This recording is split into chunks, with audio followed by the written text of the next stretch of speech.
In this video, we will see how to generate a deterioration map. This qualitative map is fully described on ASTM D6087 standard. It is applied to provide a qualitative assessment of presence or absence of deterioration at or above the first rebar layer. This process generates a heat map of the amplitudes in decibels at the detection points. Locations showing amplitudes lower than 8 dB below the maximum recorded reflection amplitude correspond with possible deteriorated areas. The deterioration map can be accessed from the Analytics tool on the toolbar under the Bridge menu.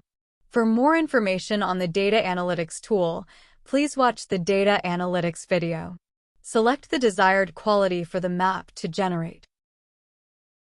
When generating any map from Analytics, a message appears on the top to let you know that the hyperbola detection has started, and the first rebar layer item appears on the Insights section on the left panel. During calculations, a progress sphere will appear next to the first rebar layer.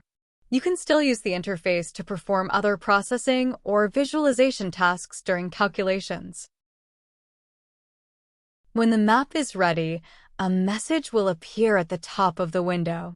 Click on the item to display the map on the Slice View window.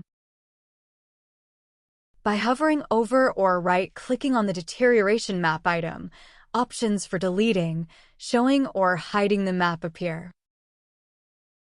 When the map is selected, its information section is shown on the right panel.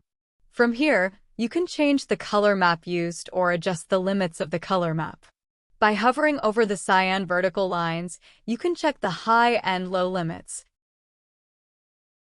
You can also select the search radius and the cell size, make the deterioration map transparent, check the calculated area for different amplitude values, and add comments associated with the map.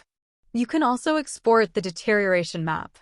This will export a compressed zip file that includes a PNG image with the map, but also a CSV file with the amplitude values and their corresponding X/Y coordinates.